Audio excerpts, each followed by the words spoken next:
بسم اللہ الرحمن الرحیم اعوذ باللہ من الشیطان الرجیم بسم اللہ الرحمن الرحیم افرأیت الذی تولی وَأَعْطَى قَلِيلًا وَأَكْدَى کیا آپ نے اس شخص کو دیکھا ہے جس نے روگردانی کی، اس نے تھوڑا سا مال دیا اور پھر ہاتھ روک لیا۔ صدق اللہ العلی العظیم۔ گزشتہ درس میں ہم نے وَأَعْطَى قَلِيلًا تک کے معانی بیان کر دیے تھے۔ اگلا حرف پھر واو ہے یعنی اور، اکدا ہاتھ روک لینا، اس کا ہم نے ترجمہ کیا۔ اس کے بنیادی حروف کاف، دال اور یا ہیں۔ اس کے معنی کی طرف توجہ فرمائیں۔ اس کاف، دال اور یا جس سے لفظ اکدا بنا ہے، اس کے اصل معنی ہے سخت زمین۔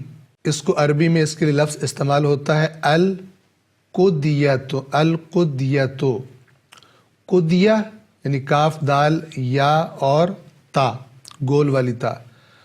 قدیہ سخت زمین کو کہتے ہیں۔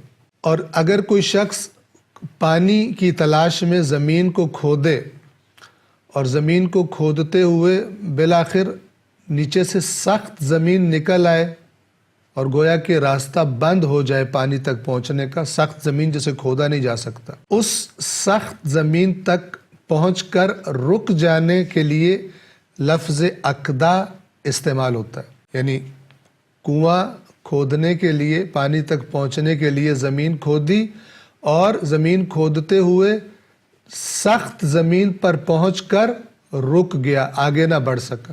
یہاں پر کس معنی میں استعمال ہوا ہے اس سورۃ النجم کی آیت نمبر 34 میں، کہ اللہ کے راستے میں خرچ کرتا تھا، لیکن تھوڑی دیر کے بعد جیسے وہ بندہ کنواں کھودنے والا سخت زمین کے پاس پہنچ کر رک جاتا ہے، سخت زمین کو دیکھ کر رک جاتا ہے، اس نے بھی تھوڑا سا خرچ کرنے کے بعد اپنے آپ کو روک لیا، اور ایک سختی کا معنی آ جاتا ہے، گویا کہ اس کا دل سخت ہو گیا اور اس نے اللہ تبارک و تعالیٰ کے راستے میں خرچ کرنا چھوڑ دیا۔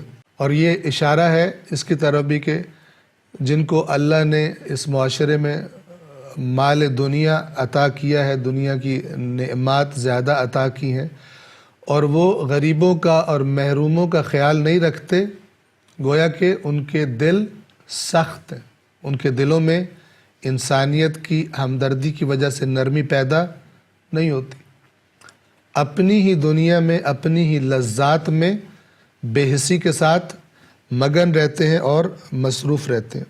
جیسا میں نے عرض کیا کہ سخت زمین پر پہنچ کر رک جانا، اس کا معنی ہے، اصل معنی ہے، دقیق معنی ہے، بعض اوقات یہ لفظ ناکام ہونے کے لیے بھی بولا جاتا ہے۔ جب کوئی شخص کسی مقصد کے لیے کام شروع کرے لیکن رک جائے ناکام ہو کر، تو وہاں بھی یہ لفظ بولا جاتا ہے۔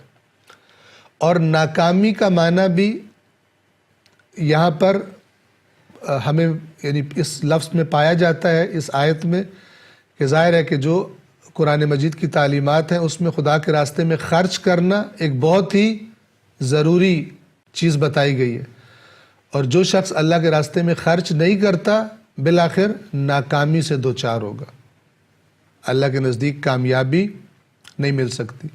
مثلا قرآن مجید متقین اور مومنین کے بارے میں، یعنی جو اللہ کے نیک بندے ہیں، ان کی صفات بیان کرتے ہوئے مثلا ایک جگہ پر یوں فرماتا ہے، سورۃ المعارج 29ویں پارے کی سورہ ہے، وہاں پہ اللہ تبارک و تعالیٰ فرماتا ہے وَفِي أَمْوَالِهِمْ حَقٌّ مَعْلُوم، اور ان کے اموال میں یعنی ان کے مال میں ایک معلوم حق ہوتا ہے، مشخص، معین، کس کے لیے؟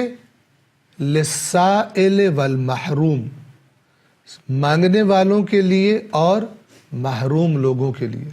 وہ لوگ جن کے پاس اپنی ضرورت کا نہیں ہے اور وہ سوال کرنے پر مجبور ہو جاتے ہیں بعض اوقات، یا وہ لوگ کہ جو مثلا سوال نہیں کرتے لیکن ہے محروم طبقہ معاشرے کا۔ اللہ کے نیک لوگ وہ ہیں کہ جو مال کماتے ہیں اس میں سے ایک مشخص حصہ، یہ نہیں ہوتا کہ جب دل کیا دے دیا، جب دل کیا روک لیا، جو کماتے ہیں اس میں سے ایک معلوم حصہ، مشخص حصہ ہوتا ہے، اس کے یہ پابند کر لیتے ہیں اپنے آپ کو کہ وہ انہوں نے غریبوں اور محروموں کو دینا ہے، اور سارا کا سارا اپنے لیے جمع نہیں کرنا۔ پس عقدہ کا معنی اس آیت میں ہم نے کیا کیا؟ اس نے ہاتھ روک لیا، یعنی خرچ کرنا ترک کر دیا۔ اس آیت کے ترجمے کی تکرار کریں، الفاظ کے معنی کا بیان مکمل ہوا۔ وَأَعْطَى قَلِيلًا وَأَكْدَى، اور اس نے تھوڑا سا مال دیا اور پھر ہاتھ روک لیا۔ توجہ فرمائیں، کس شخص کا تذکرہ ہے اور کس واقعے کی طرف اشارہ ہے؟ ان آیات کی شان نزول میں جو بات بیان کی گئی ہے وہ یہ کہ ایک مسلمان شخص تھا رسول اللہ صلی اللہ علیہ وآلہ وسلم کے زمانے میں، اور وہ اللہ کے راستے میں خرچ کیا کرتا تھا اور زیادہ خرچ کرتا تھا۔ تو کچھ لوگوں نے اس کی سرزنش کی، کچھ ظاہر ایسا کرنے والے اللہ کے راستے میں دینے سے روکنے والے منافقین ہوتے ہیں، جو ظاہری طور پر مسلمان ہیں لیکن اندر ان کے مثلا نفاق ہے، منافقت ہے۔ تو انہوں نے سرزنش کی اس کی اور کہا کہ اگر تم اللہ کے راستے میں اس طرح دیتے رہو گے تو خود فقیر ہو جاؤ گے، خود بھوکے ہو جاؤ گے۔ لیکن اس نے ان کی بات نہیں مانی اور خرچ کرنا جاری رکھا۔ تو پھر اس کے دوستوں میں سے، قریبیوں میں سے ایک نے کیا کہا کہ خرچ کرنا چھوڑ دے، جو اس کا گناہ ہوا وہ میری گردن پر، میں اپنے ذمے لیتا ہوں تیرا گناہ۔ یہ بات اس کو پسند آ گئی اور اس نے اس کے بعد اللہ کے راستے میں دینا چھوڑ دیا، اپنے آپ کو مطمئن کر لیا کس بات پر؟ کہ اب میرا گناہ جو ہے وہ اس کی گردن پر ہے، چونکہ اس نے خود کہا تیرا گناہ میری گردن پر۔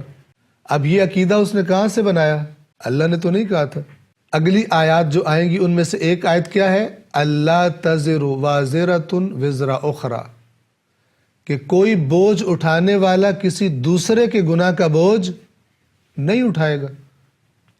قرآن نے جواب دیا، اور یہاں پر یہ نقطہ سمجھنے والا ہے، اچھی طرح ہمیں اس کو جان لینا چاہیے کہ یہ جو ہم بعض اوقات اپنے ذہن میں نظریات بنا لیتے ہیں، ان کی بنیاد بعض اوقات حقیقت پر مبنی نہیں ہوتی، خاص طور پر دین کے نام پر غلط نظریات بنا لیتے ہیں، کیونکہ ہم اپنا دین اکثر اللہ کی کتاب سے اور پھر اللہ کی کتاب کے سائے میں، اللہ کی کتاب نے جو بنیادیں فراہم کی ہیں ان بنیادوں کے، ان حدود کے اندر رہتے ہوئے رسول اللہ کی سنت کو دیکھ کر ہم اپنا دین بالعموم حاصل نہیں کرتے، بلکہ سنا سنایا ہوتا ہے۔ جیسے ماں باپ کو دیکھا، جیسے دادا دادی کو، نانا نانی کو دیکھا، آبا و اجداد کو دیکھا، بس وہی دین اپنا لیا۔ آپ یہ کیوں کر رہے ہو؟ کیونکہ ہمارے آس پاس کے لوگوں کو ہم نے یہی کرتے دیکھا۔ اس رویے کی قرآن کریم نے شدید مذمت فرمائی ہے۔ تو یہ شخص کہ جو اللہ کے راستے میں مال خرچ کرتا تھا، کیوں رک گیا مال خرچ کرنے سے؟ پہلے لوگوں نے روکا بھی تو فقیر ہو جائے گا، نہیں روکا۔ تو پھر ایک غلط نظریہ اس کو دیا گیا کہ کسی اس کے دوست نے کہا کہ میں ذمہ دار ہوں، جو بھی تیرا گناہ ہے میں اپنی گردن پہ لیتا ہوں، تو خرچ مت کر۔ یہ بات اس کو پسند آ گئی۔ بنیاد کیا تھی؟ کوئی بنیاد نہیں تھی۔ جاری رکھیں گے۔ والسلام علیکم ورحمۃ اللہ وبرکاتہ۔